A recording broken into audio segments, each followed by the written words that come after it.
we're going to do today. I sent you an email. I know you're tired of hearing that. It's almost done. The days where I send you emails, they're almost behind us, but not quite yet. I sent you an email this morning, around about 8:45, something like that. If you go find it, there's two, of course. One's a backup, so if the first one doesn't work, use the backup. Anyway, what we're doing today, I firmly believe the past couple weeks, in some way, shape, or form, much of our discussion has centered around the body of your paper. Of course, we talked about body paragraphs last time specifically, but even leading up to that, we've focused on evidence and how to use it. All of that is in service of argument, of course, but all of it is also in service of the body of your paper and how to do it. And I have to, sorry, I felt it coming that whole time. All right. Today, what I want to do is take one more big swing at introductions, okay? So everything we've talked about leading up to now still applies, but it's going to be a little bit different because, of course, introductions are a little bit different. That's what you're looking at. It's classmates' submission of the homework, their introduction, they're working on for the movie. What would I like you to do with it? Obviously, you're going to read it, but the two directives I have for you before I let you do that. Number one, parts of an introduction. And of course, we should review that one more good time. What are the parts of an introduction? How does it start? Hook. If you like, hook is optional, but you guys love those. You can start with a hook. Good. What's next?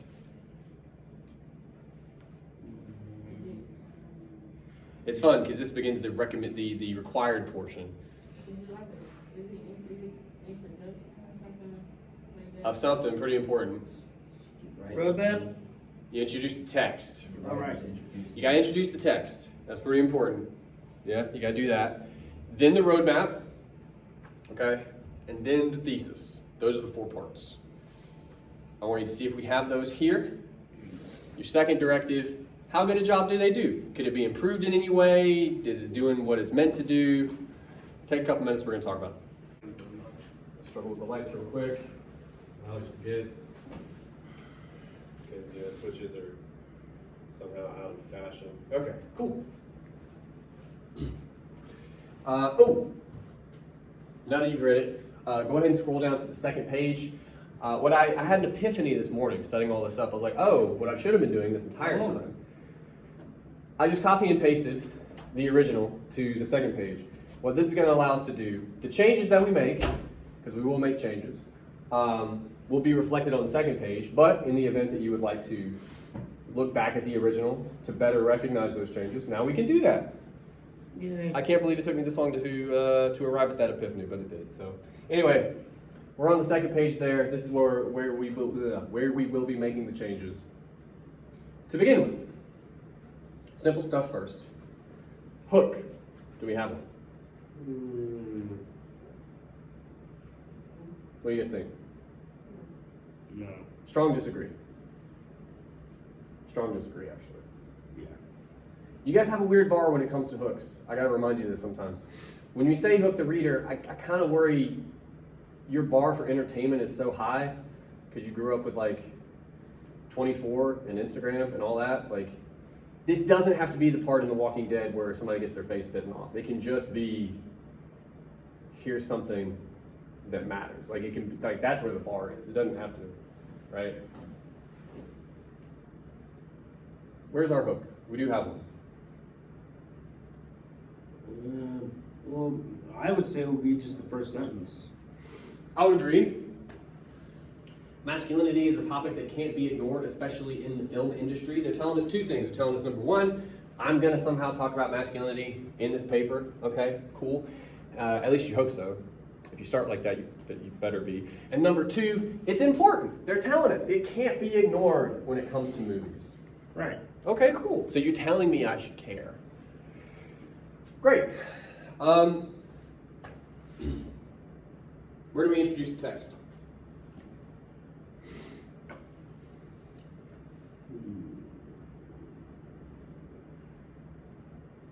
It's not meant to be a stumper. Where's it at?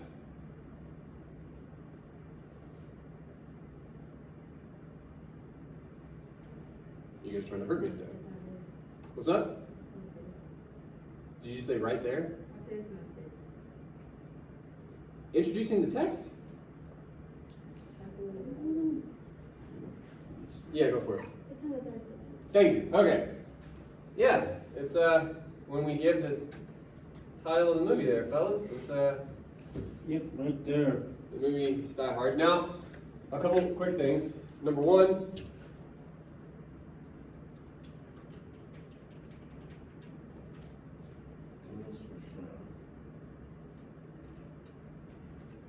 and we'll do it here as well. Longer works, novels, film, title of a show, you get it. They take italics. Shorter works, so episode titles, song titles on an album, poems, things like this, they take quotation marks. Small thing, but we should fix it. All right, Okay. the movie Die Hard, on and on and on.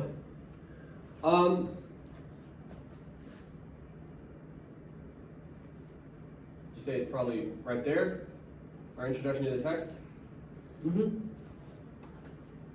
What's an introduction to the text meant to accomplish? We got to give the title, obviously. We've done that. What else do we need to do?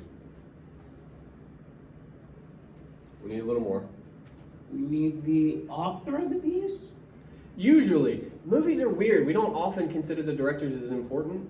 What I would tell you here is, go ahead and give it to me. In John McTiernan's Die Hard, you go ahead and do that, right? For sure. What else do we need? What else is an introduction to the text meant to accomplish in 1 to 2 sentences? Say. Summary of the movie, in this case, right?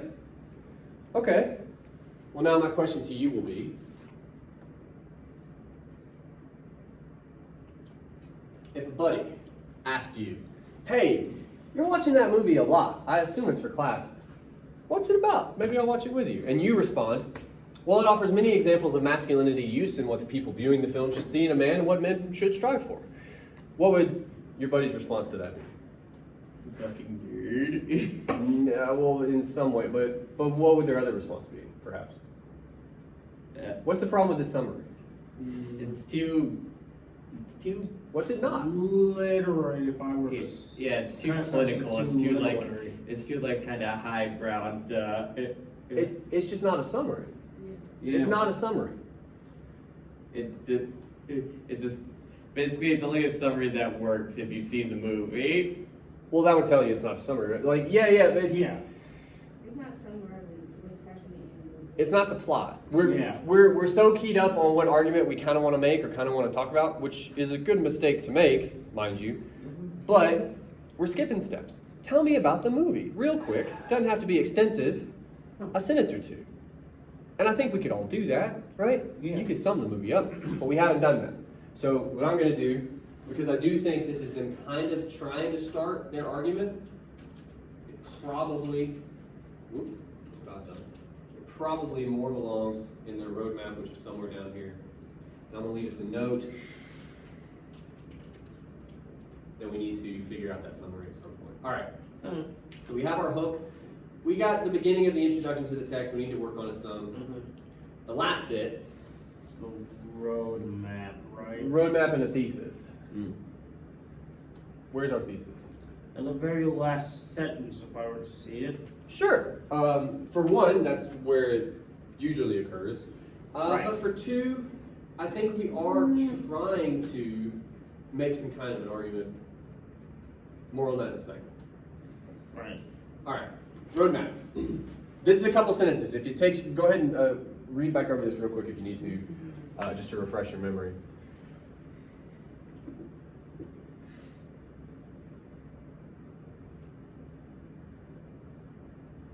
And once you've done that,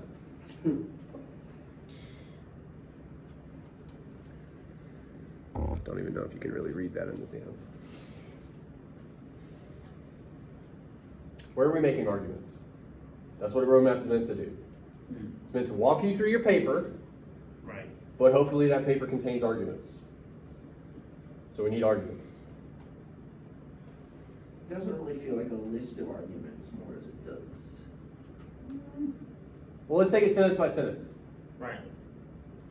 The first one, it offers many examples of masculinity use That makes more sense to me if you take use out, maybe. Many examples of masculinity, what people viewing the film should see in a man and what men would want to strive for. I guess that's kind of an argument? Sort of? Yeah, pretty much if you think about it. Just a little bit. It's pretty unclear to me right now, to be honest with you. But I think it's in the ballpark, okay? We'll give him that, I guess. Second sentence. And I'll highlight these so we're all aware of what I'm talking about.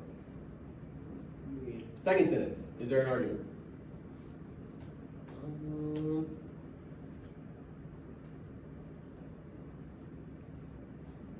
What do you guys think? Is that an argument? I feel like I would kind of say it's an argument. It kind of is, Yeah. but what kind of an argument is it? We have a word for it. Is it an argument that's worth making?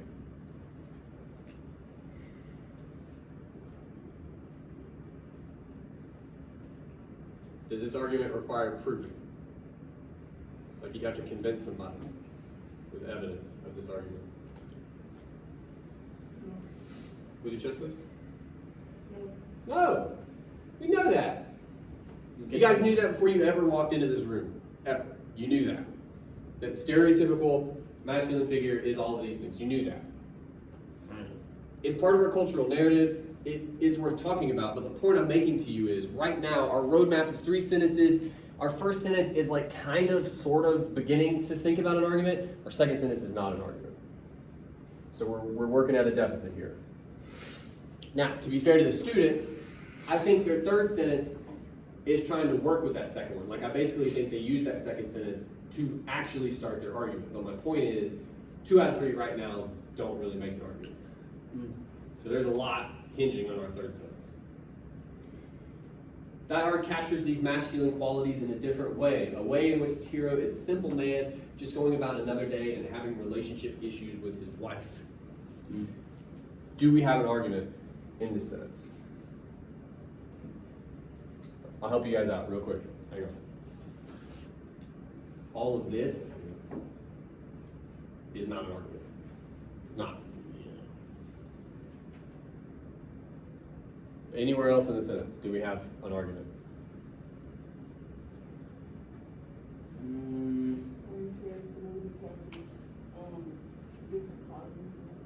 Yeah. It captures these masculine qualities in a different way. That business. Yeah. I would agree.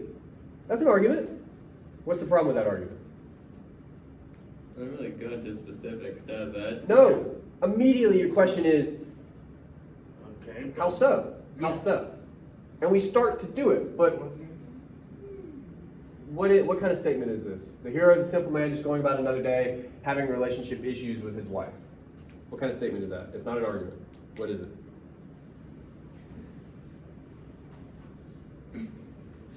It's just like a statement on the movie. It's not. It's another S word as well. Rhymes with mummery. Oh, summary. It's a summary of like the first 30 minutes, give or take. Right? Pretty much. Yeah. So here's what we're gonna do.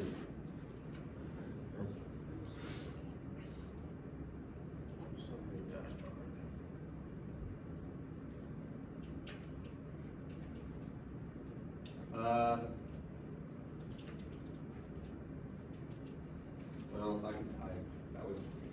In my defense, this keyboard is shoved under this shelf and it won't come out. So I'm like typing in a shoebox. It's really strange. I hate whoever made this one. The movie Die Hard is about a hero. Yeah, thanks Google. Who is a simple man just going out another day. Okay. We got a little bit of summary now. We have one more problem with the summary before we move to the roadmap. What's the problem with the summary? Again, the test would be if your buddy asks you, what's this movie about? And you responded with, oh, it's about a simple man just going about another day, having relationship issues with his wife. Your friend watches the movie, they then say what to you about your summary? That's not the It's full terrible. case. You left out a lot of stuff. Yeah. This sets you up for like a drama, right? That's not. Well, I mean, how would you say, what,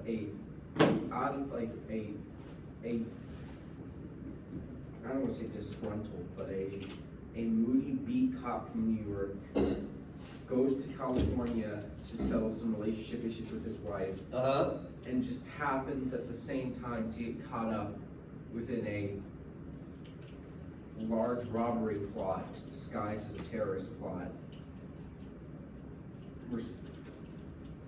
I have no idea how to word what Hans's whole thing is, because it's a robbery that's disguised as a terrorist attack. You don't have to say all that. That's enough. All of this is true, right? But that's also part of it, right? This all happens, this happens too. That's our summary. Part of what you're getting into, some of the intricacies, the specificity, that's what our roadmap is for. If some of those specifics matter, those details matter, we'll bring them up immediately after this, okay? All we're doing at this stage, we have the hook, if you want one, you introduce the text, you should probably mention McTiernan, and then just tell us in a sentence or two what happens. Tell us what happens, okay? And look, this student, since we moved it up out of their roadmap, they're kind of telling us what they want to talk about. The details you choose for your summary, if you're doing it right, set up your roadmap, right? It seems like this idea that he's a simple man, this relationship with his wife, seems like those might play a role, right? When it comes to whatever arguments this person is making. Cool. Okay, so we saw the first, for the most part, the first two sections of our paper. Let's look at the roadmap again. To be honest with you, outside of we're going to talk about masculinity and what people think about it, I don't really know what that first sentence is accomplishing, so I'm just going to leave it as is for right now. To me, I think we really get going with that second sentence. The stereotypical masculine figure, he's a tough guy, he won't back down, kills a bunch of bad guys, he wins.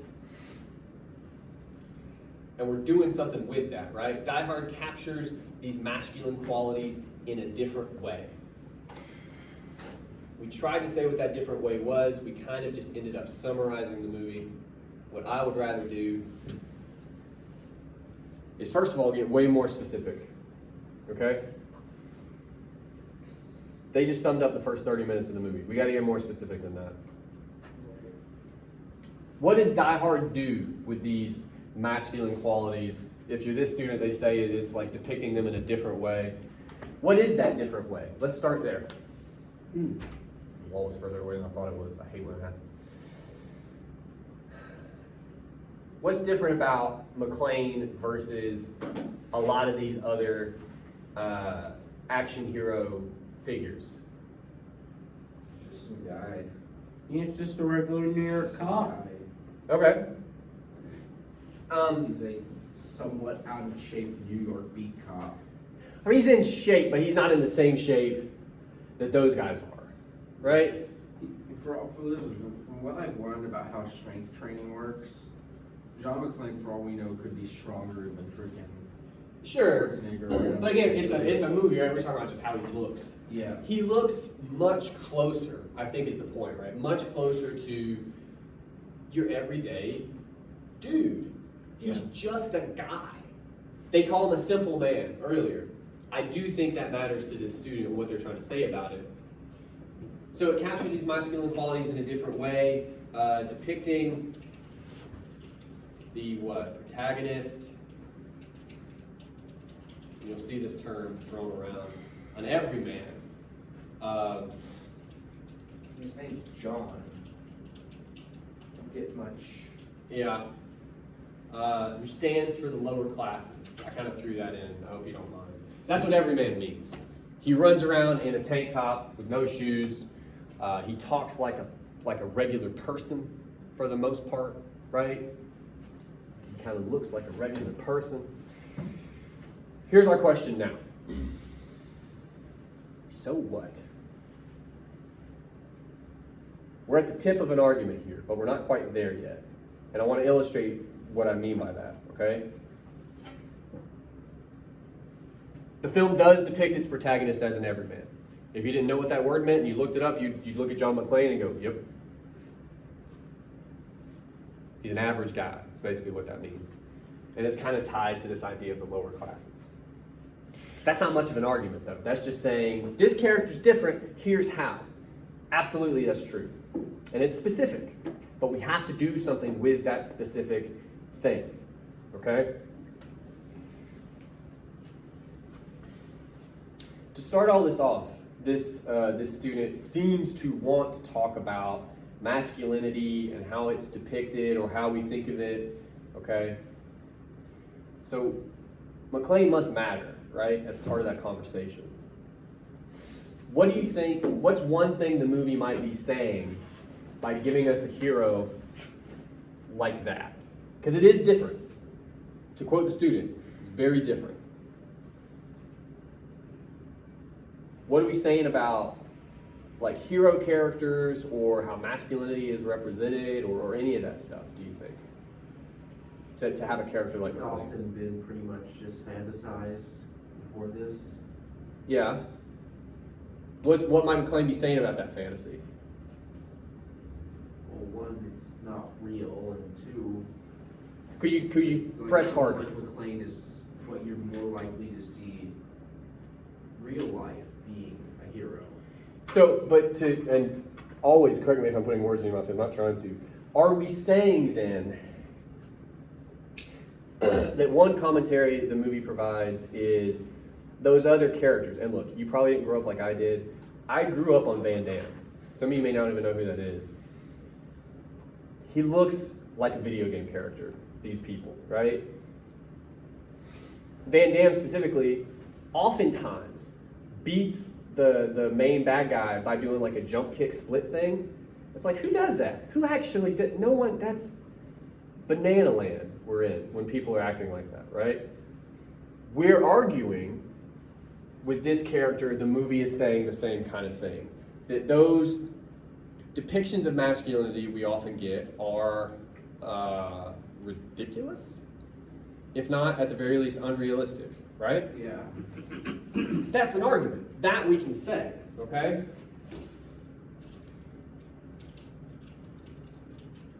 Oh, I got cocky. More importantly,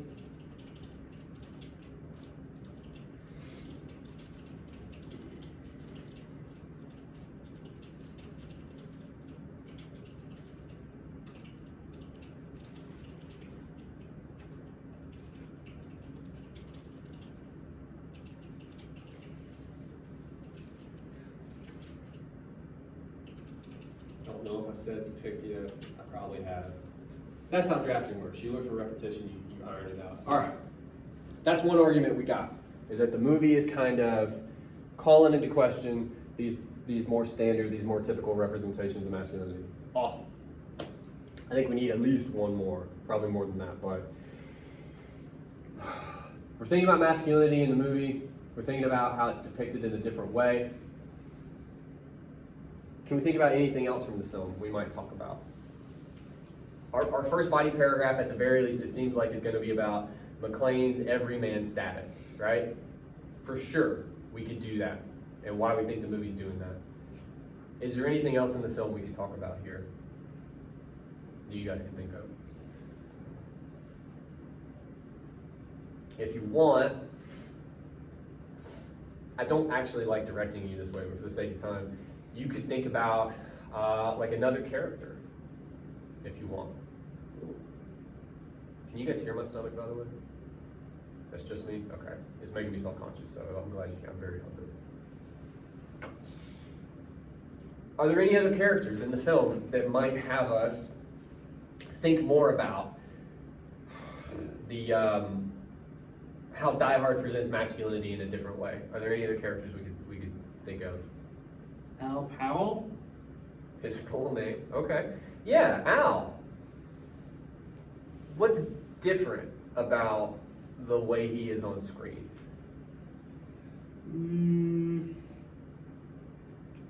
With him comparing him to John McClane.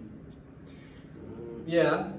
I mean, you could do that. There's a lot of things you could do with that character, but we can start there. For one, I mean, just so we understand, Al's not the protagonist, right? Right. He's like a support character, would be fair? Very much. Yeah. All right, well, let's Yeah, he define is. him like that first, and then we'll go from there. You could write the whole movie.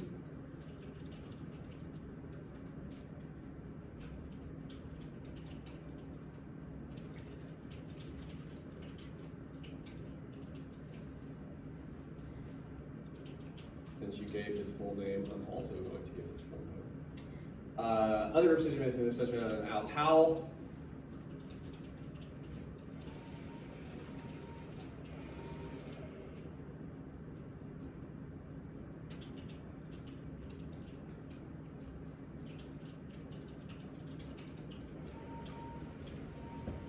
What about him?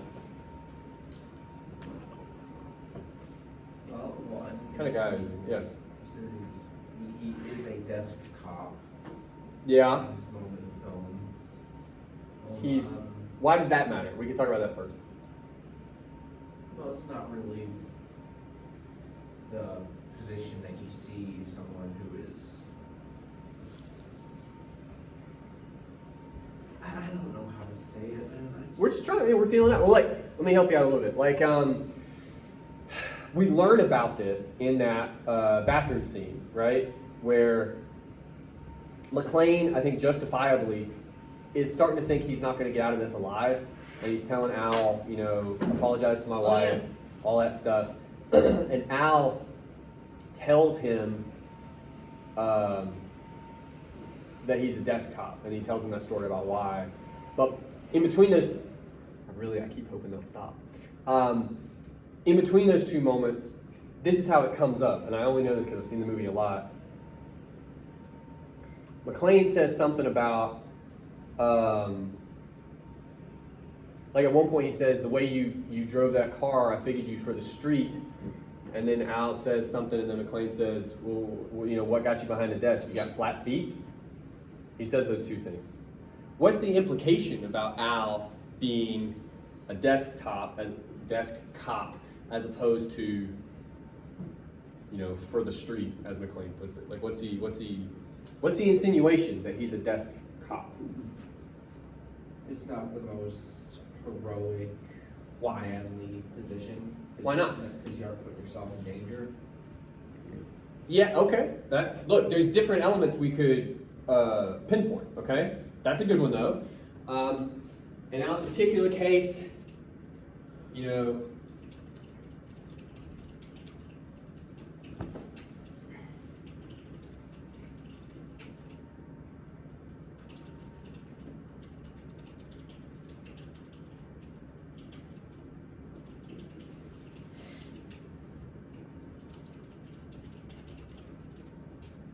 right? I think we could easily say, among the characters in the film, in many ways, according to the standard narrative, Al kind of falls short. Think about how we meet him. How do we meet him? The first moment you see him on screen, what's he doing? He's buying Twinkies. He's buying all the Twinkies. All the Twinkies. He's not just getting like two. He's basically doing that. I don't know if you've seen Supermarket Sweep. He's doing one of those like, all the damn Twinkies. Here we go. That's how you meet him. That feels intentional. That feels a lot like the movie wants you to think about this guy with that image. That's interesting, right? And among other things, you know, one way you could talk about it is he doesn't come off as very masculine as a result of that. He hasn't got that action hero physique. No, well, no, his physique, yeah, so much about him doesn't really fit that narrative, right? For sure. And you can have a body paragraph to that effect. Now, what's interesting there, if we're going to talk about Al, and this is kind of what I like about doing this exercise, because I don't know where you guys are going to go. My last class, for instance, brought up Hans here. It was a very different discussion. He doesn't fit that narrative. What else does Al do in the movie, though?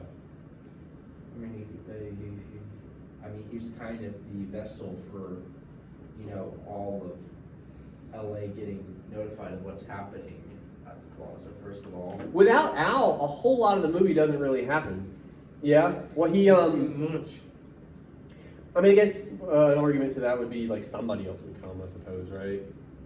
What I thought you were gonna say is, But of course, you know, he also, you know, saves John's life at the end, and well, there's that. I think we were driving toward that, but I don't want to skip over the first part. Basically, what I'm saying is I think we have 2 points we can make about Al, interestingly. Number one, before we get to him saving everybody, which we would have to talk about, I think, if we bring up Al, okay? Before that, who is he in the movie? Because this is interesting. We called him a support character, and you guys seem to agree with that, right? How does he support McClane? Like, what does he do in the movie? he's emotional support. Yeah, Yeah. he is.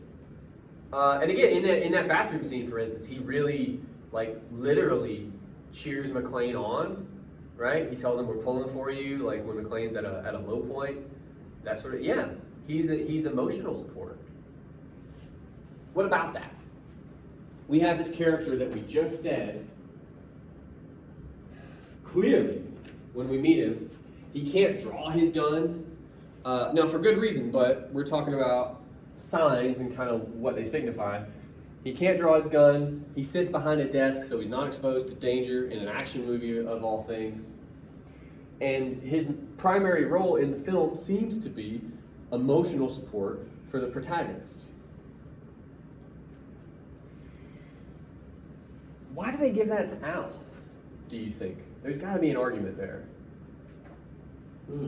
We're basically saying the kind of guy Al is, the way we're talking about him, he provides emotional support to the protagonist. What does that suggest? What commentary, again, might we be making about that kind of a character?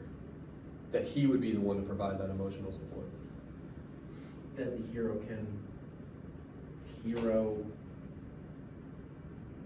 can't always just be, the hero has to have weakness. Well, okay, all right, so we'll take it in two things. Number one, you do, I mean, we don't want to forget the fact that McClane does have an emotional moment, which itself is important, right? Again, I'm thinking back to Van Damme and so a lot of these other characters. Yeah. They don't tend to do that. Ever. Okay, so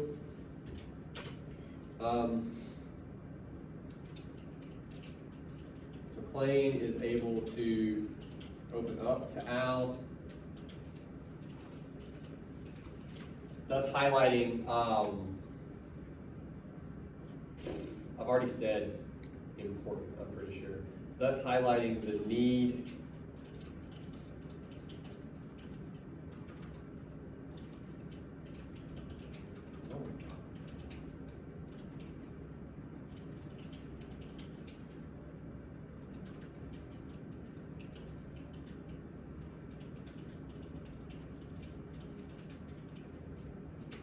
Okay.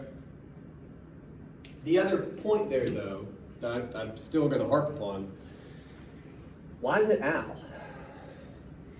There's an argument to be had there. Like, the fact that he can say all these things to Al might be, you could argue, is because of what about Al? But he's also a cop. He is, but it's not like McClane has a heart-to-heart with Deputy Dwayne Johnson, you know. Or is it the fact that he's also, like, I don't want to say like he's a father, but like, He does tell him that he's you know, his wife's expecting or whatever. So there's that. But what are we talking about? Like, it's kind of at the top of the screen. Sorry about that. but that they're both, How did we describe Al? This is what we already have on the table. He's a desktop. I keep saying fucking. He's a desk cop, which severely limits his exposure to danger and his masculinity as a result. That's not a complete argument, because you would never in a body paragraph say, Al's not as masculine as McClane. It was like, obviously. Obviously. The point we're making is, we're saying this is obvious, and two things kind of happen as a result. Really one thing. McClane is able to talk to him, I'm telling you, the way it's set up, because of this. The question is, what argument presents itself when you say that? Because Al is less masculine, McClane is able to use him for emotional support, is able to be fragile in front of him. right? So what? What has any of that got to do with this discussion about masculinity we're trying to have apparently in this paper? Like, why is McLean able to open up to him? It's got something to do with him being less masculine, the way we're talking about it. Man, you're making this hard.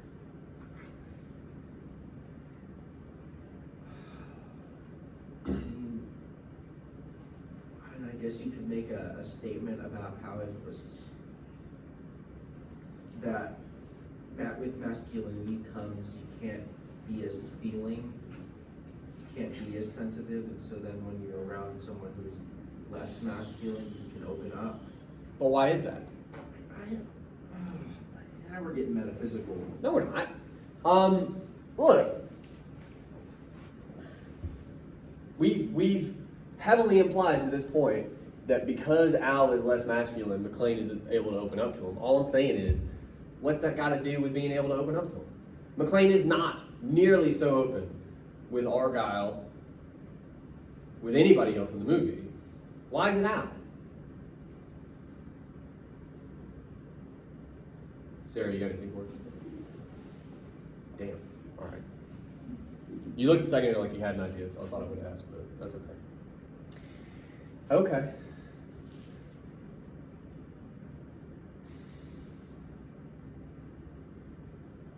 We'll start with this question. Why wouldn't McLean be more emotionally fragile in front of anyone else? His wife included, right? But why not? What's at stake for him doing that? His own masculinity. Why?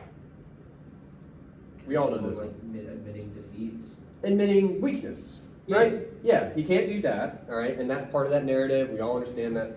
Okay. Well, again, why is he able to admit weakness to Al? Because Al is what, according to that narrative? I would say he would be like a brother to him. No. Those- What is Al according to that narrative?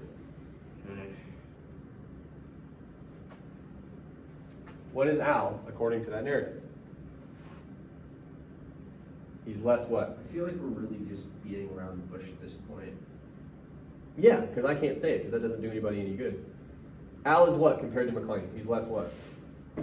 You can't say it. It's very clear that we aren't going to come up with it. I'm trying. I know, that's what we're doing. Guys here, but I got nothing. What word you're looking for? I'm not looking for a word. What is Al compared to McLean? He's less what? Masculine? Thank you. Then again, we said that already. Yeah. Yeah. But the point is, that has something to do with McLean being able to be emotionally available to him and not to anyone else. What does that say about masculinity? If the only character who McLean can be available with is the guy who is quote unquote less masculine than him, that says something about how masculinity works. It's what it's like. It's I don't want to. I don't know what the word is for it.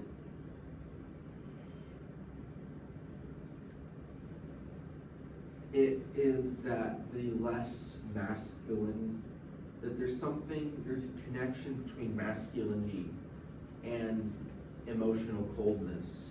Yeah, for sure. You can't admit that weakness is read as weakness, right? Yeah. Why is McLean able to show weakness to Al? There's a pretty good reason. Because maybe Al doesn't expect him to be. I think it has more to do with McLean. Why can McLean do that to Al? We're kind of arguing that McLean sees Al in a certain light. Or you could say he doesn't see Al in a certain way. What is Al not to McLean? He's not a what? To his masculinity. A threat? Yeah. What is it saying about masculinity? If McLean registers that Al is not a threat to his masculinity, what does that say about how a guy like McLean thinks about his masculinity? In what It's terms? something you'll have to defend. Yeah, It's maybe. offensive. Yeah.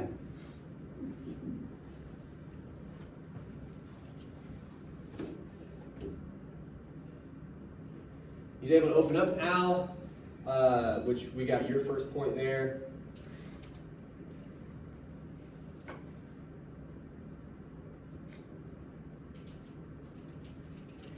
Also,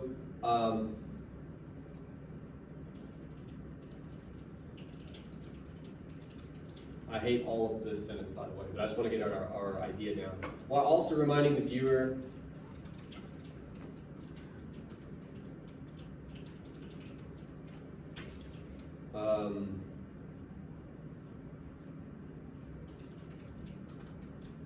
derives from comparison.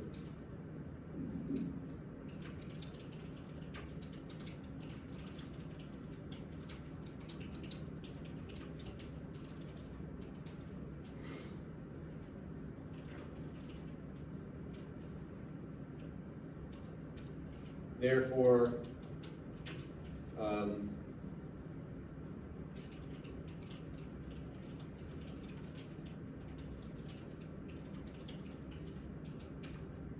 something like that. That's basically what we're trying to say.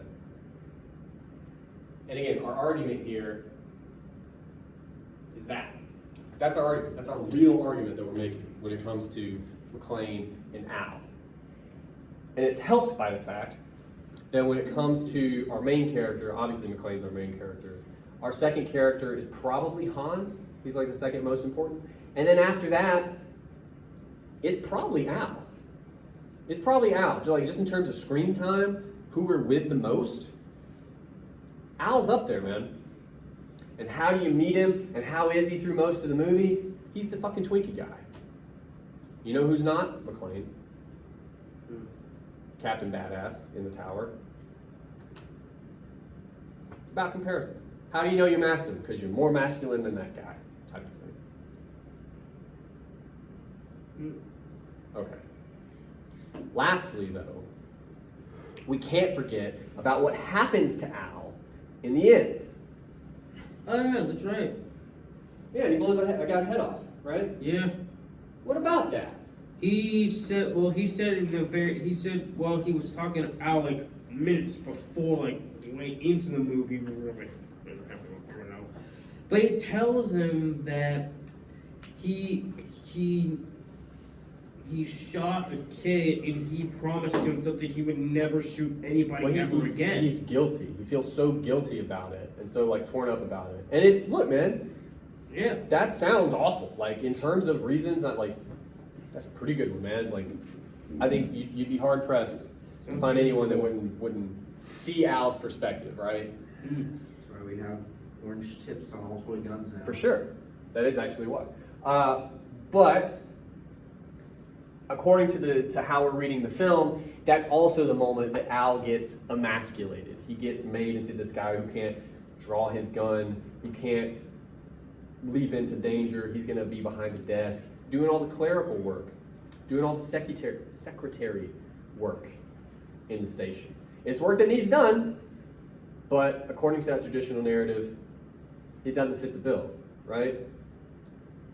Okay. But in the end, he does the damn thing, right? Mm-hmm. Carl comes out of the shadows with a gun as big as your arm, and Al puts him down, right? And we even have that moment, I don't have time to bring it up, but the camera cuts, like you're like, who shot him? And it's this, there's no better word I can think of than fucking triumphant moment. Like we're on the gun, the shot is, and it pans up and you see Al's face, right? Like Yeah. he did it. That's the that's what that scene should be called. He did it. Yeah. Why do we do that with this character? Because all this is true. I think it's true. And then in the end, we're like, but he shot the guy. Yeah. What is that about? I would say it probably points at a message with masculinity, probably. I would agree. Yeah. Yeah. I'm super curious what that might be, though. It could be several things, by the way. There's no like one answer here. But what do you do with the fact that he does draw the gun at the end? He said he couldn't before. It turns out he was wrong. He couldn't because he considered, shooting that kid like the most demasculating thing Yeah, from his perspective. it made it impossible for him to do it after that. Yeah, yeah. And so now maybe he Yeah. holds whatever sense of masculinity he has left in his ability to withstand. What do you mean? I don't know. I just feel Okay. like he's like saving John and his wife Yeah, is worth it to him to break that vow well, I mean, to me, he made to himself. here's my I wouldn't even call it a counterpoint, but we need to curve that a little bit. And here's what I mean. The argument you're making kind of hinges upon Al thinking about at least some of that when he's doing it. I don't think we could make that argument. Like, it's a reaction, right? Yeah. Given the scene, and like, there's no way he doesn't just immediately draw on like some fucking cop instinct and do it. Mm. So I don't know that we can talk about like Al's motivation in that scene, basically. Instead, It's like masculinity is instinctual. I guess that's one that's available. I just wonder if that's too low hanging, because too, I mean, look, if we think about the scene, he's going back to his training. He's got a stance. He's got both hands on. He looks like a guy at a gun range. Like you can almost see him with the glasses and the ear. Like he looks like he's going right back to his training, back before accidentally shooting the kid and all that stuff. He's back to this earlier version of himself where he's able to just, this is what needs done and I'm doing it type of thing. But I'm just, I guess the point I'm kind of making is, it's saying something about this guy. He's not a threat to McClane's masculinity. That's who Al is in the movie. And at the end, he's able to take care of business, right? Like, we're doing something with that character and what he represents, I guess is my real point. What do you think that might be? What you trying to suggest that him being around John and seeing what he's doing reinvigorated his? I guess you could. I mean, no, that's not right. But I'm kicking that around. I mean, again, a counterpoint to that would be he hears of McClane's exploits, right? But he's not like with him, and he definitely doesn't see it. A lot of stuff around. Well, I'm not sure if I buy that one because again, the counterpoint. You always have to try to think about counterpoints. The counterpoint there would be he's with McClane, but he's also super separate, right? Like there's a good bit of distance. So it makes that one tricky.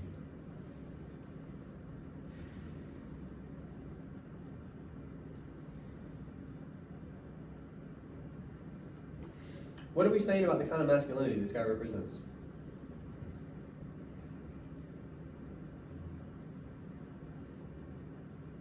Why is that scene where he draws the gun and I assume kills Carl? I guess we never. That guy you gotta like really make sure, but it's a triumphant moment in the movie, right? It is. Yeah. There's even music and stuff. I'm pretty sure. Why? Why is it such a big deal? It's not just that he doesn't, right? Right. It's that he couldn't before. Yeah, and he did it because basically he got past his fear. That's good. I like that. It's not just guilt. It's like fear that he would screw up again. He would do the wrong thing unintentionally, right? Yeah. For sure. And that's kind of holding him back. How do we read that moment for this character? Like, it's not just getting past his fear, but like, what is he after he draws the gun and shoots Carl? What is he in that last scene? He's masculine. He's a man. He's kind of Man now. regained that He's a mantle. hero. Okay, Yeah. that's interesting. Okay, there we go. That we can work with.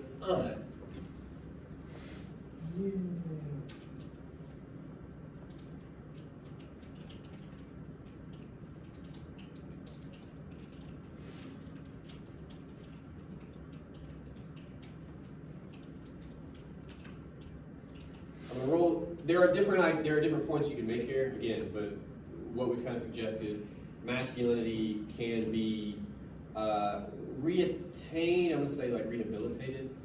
But here's what's important. What rehabilitates Al's masculinity in this scene? We got to pinpoint that. What is it? Danger? That helps. A little part of me just loves the fact that a student randomly in a class went danger, right? That's my own stupid sense of humor. I apologize. Yeah, the context is important. But what is it? What is it that we know now Al's like a quote unquote man as a result of this? What does he do?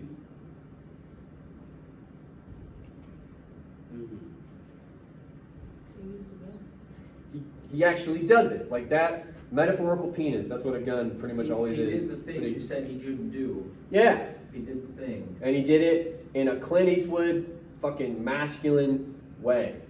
Smoke that dude. Right? Type of thing. Like that's the tone of that scene. For sure.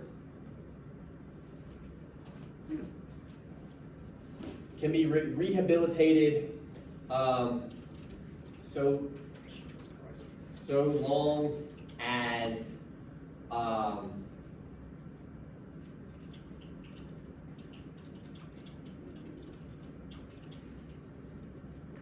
is able, I'm not sure if I'm saying willing or not, but like able to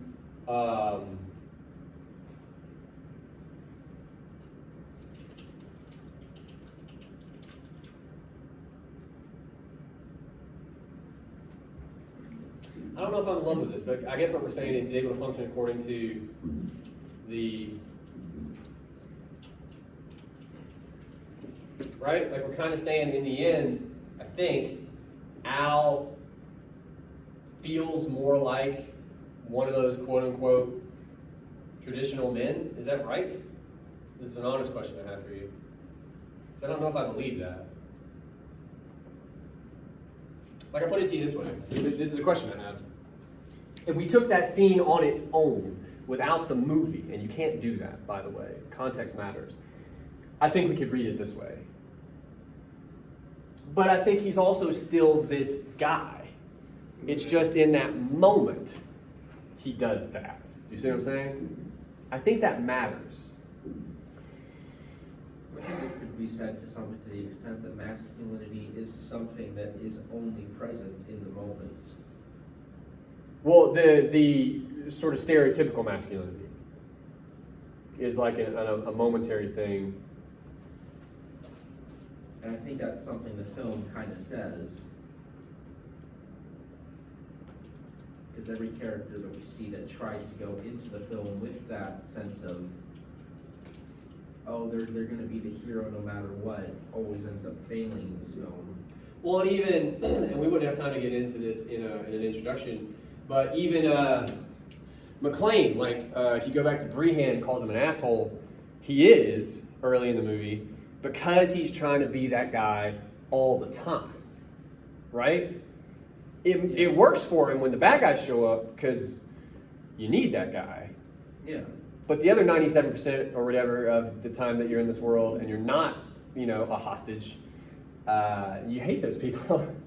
You're like, dude, get out of the bank. What's wrong with you? Like, calm down, right? Like, it's not always a UFC fight. Like, we've seen these people around. Okay, I'm not trying to call you, but the film makes the point that it's not like that mindset or that approach doesn't have a function, I guess is kind of what we're saying. Yeah. But what we are saying here, so I don't even know if it's right to say that Al rehabilitates his masculinity. What we've kind of said is he exercises that masculinity in this moment. But again, if you think about that scene, immediately afterward, like he looks at the gun first and he's like, holy shit, which again, I think anybody would have that reaction. But then 2 seconds later, he's over there like, what are you guys doing for Christmas? You gonna, like, he's back to being a dude. He's back to being Al, right? He's a good guy. All this, like, It's present in the moment. yeah, so again, I don't think he's changed like wherever it was, like this, completely. I think that's unfair. I think he's still that dude, but he I hate the implications of this statement, but he pulls out his masculinity when it's needed, basically. And then he puts it away. And he goes back to being. So, my real question now, we are hardcore driving out a thesis. What does any of that suggest? What might the film be suggesting about masculinity, its function, its purpose? Traditional masculinity, by the way, here in the late 80s. What's it good for, I guess, would be a way to think of that.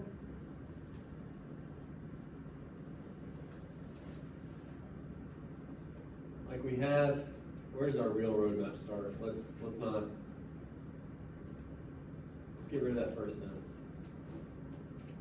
We can start with the stereotype. I'm fine with that. Then we say, we talk about McClane. He's an everyman. He doesn't look like normal heroes. So those normal heroes that we're used to are ridiculous. That's point one. Point two, Al is very much not masculine either, but even less so than McClane. So much so that we don't really read him as masculine. And importantly, McClane doesn't either. And this tells us that masculinity is a bit of a contest. That's point two, okay? Point three, though, seemed to be that Al does have this in him, right? Like he does have some kind of, traditionally masculine quality to him or whatever, but he only uses it when it's absolutely necessary. Like, there's really no other way to read that scene with Carl. Somebody's got to shoot that fucking guy. Like, that needs to happen in that moment. And Al does it. And of course, that action is coded masculine. That's just how we read it. I mean, if you want to get even deeper, I wouldn't even call it something that's quote coded into just. I think it's just something that's coded into humans. No, when I say coded masculine, what I mean, what that phrase means is we as a culture have coded that action. We read it as masculine. Yeah. Yeah. But all I'm saying is, what does any of this say here in 1988 about the function of that traditional masculinity, right? What is it here in the late 80s? All right, look, I'll start us off. I'll start us off in a point that we are absolutely making. I'll get rid of that other one. For one, clearly indicates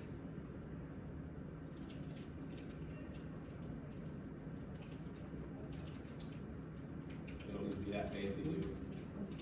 The last days of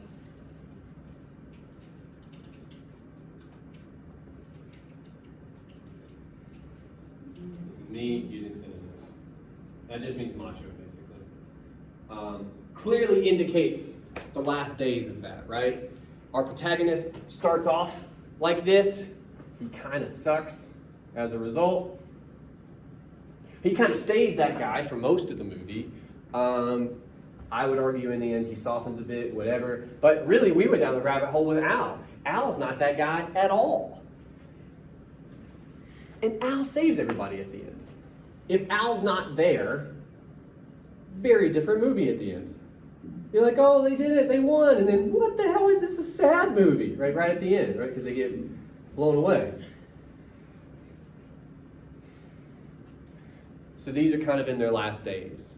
This stereotypical masculinity. It's important thing to note that the fact that they didn't have to keep Carl alive. Huh? They could have just had Carl been dead. That's true. Well, no, yeah, it offers. Did I spell it The wrong? entire reason they keep Carl alive is so that So Al can have his moment. Have his moment, yeah. For sure.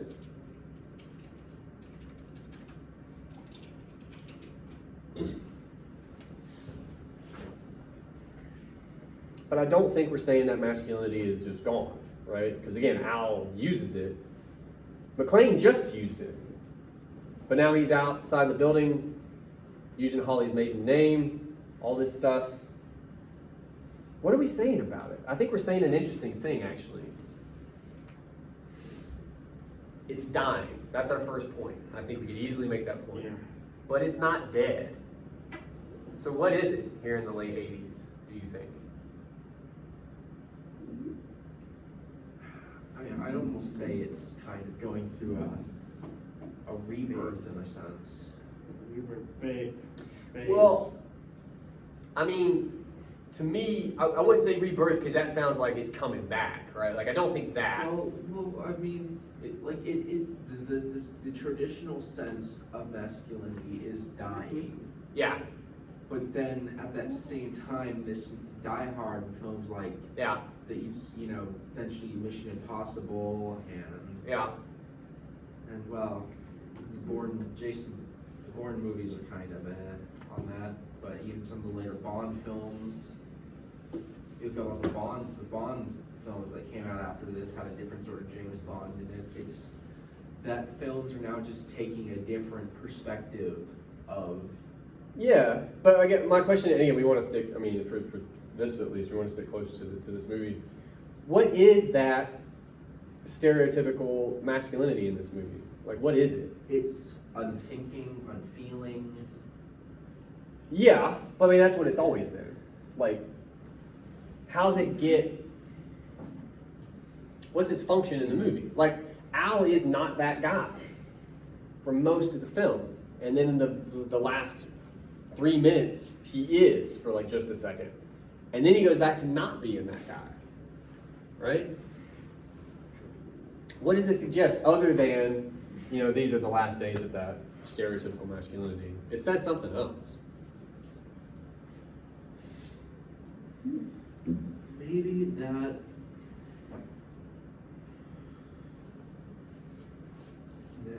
aside from it being that this scene's implemented, well, like I said earlier, that masculinity in that traditional sense is something that has been viewed to be something that needs to be ever present rather than something that just comes in the moment.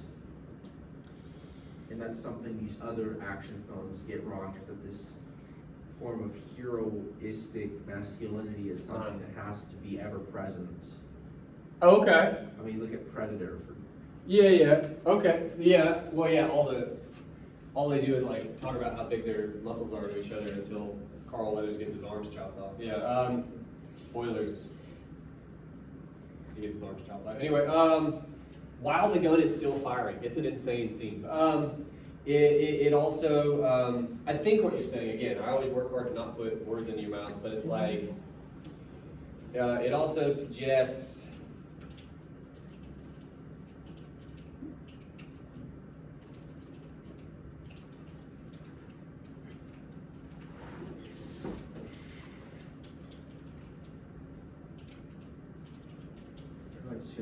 it's a human instinct to defend your own. I mean, yeah, but again, like we're talking about the cultural narratives. I mean, it's coded as masculine. I'm not saying that's right or wrong. I'm just saying that is the world we live in. But I think the point you're suggesting is, number one, before the comma, that's everything you were saying about these characters in these other movies are that way all the time. That's not going to fly in the late 80s. We're getting rid of that. We're going to have new characters. But I think the last point, I'm trying to kind of bring Al here. I think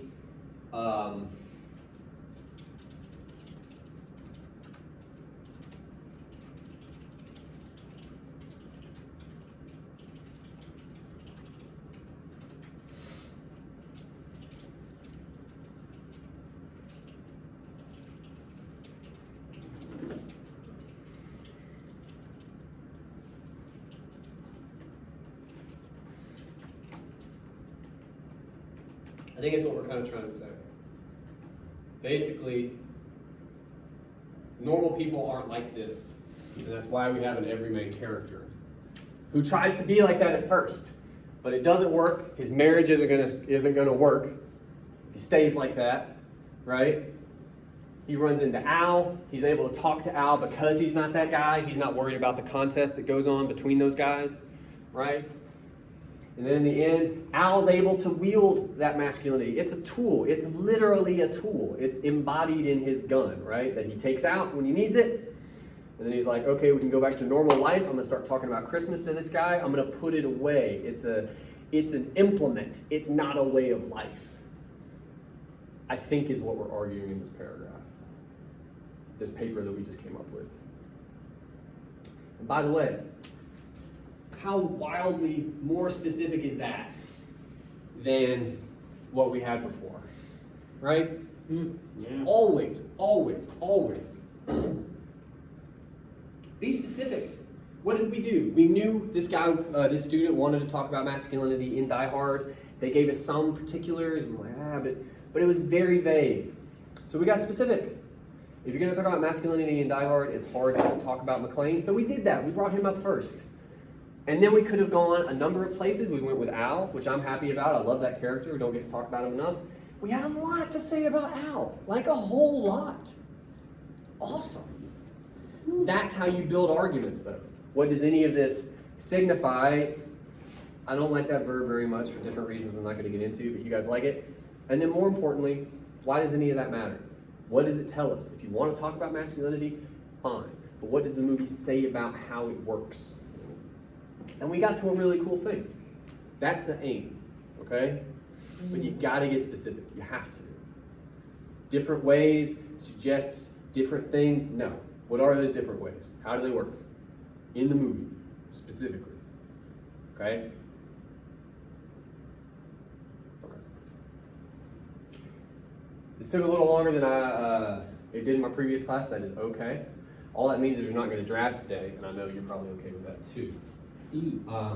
I just want to remind you guys, this is here, okay? And by here, I mean in your inbox. I'm going to also try to post what the course did later. The original is up top. You can kind of see what we started with. You see where we got. I wanted to talk to you about should statements. I don't have time for that now. They use should twice in their original introduction. I would just tell you, don't do it. If you're interested to know why, and I know you're not, we can talk about it, but I'm just telling you, don't say should in your papers. Don't do it. Anyway, the last thing I want to bring to your attention, and then we will call it a day, like that. Yes. Sweet. For next time, rough draft, due to turnitin.com. I assume that's not news. I hope that's not news. Okay. Do you have a question, sir? No. Okay. Yeah, rough draft. Yeah, I was making sure. Rough draft due to turnitin.com. And you have a peer review on turnitin.com. Now, I want to remind you, because we only do these every so often, Turnitin will not let you do the peer review without having turned in a rough draft. So you got to do that. Here's the other thing. I kind of decided this on the way in today, and I think it's a good idea, but we'll see. Because you can do the peer review through the magic of the internet anywhere, I will not require you to come in on Wednesday. Okay?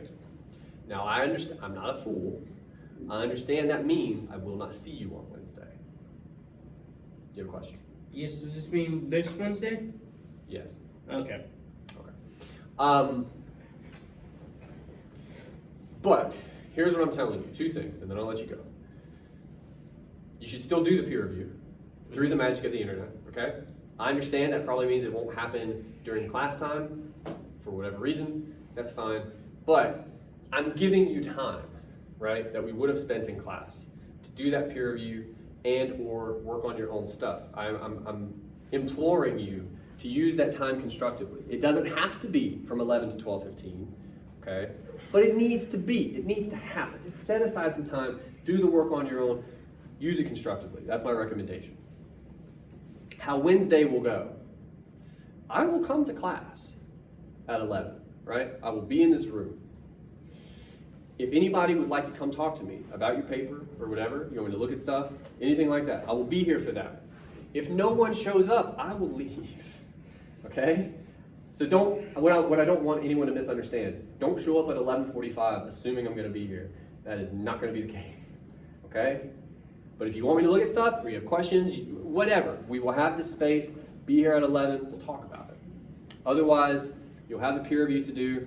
I will also send you in an email the peer review questions, so you just have them for yourself. I know some people like to look at their own work with those. That'll be there too, right? Otherwise, I will see you next Monday.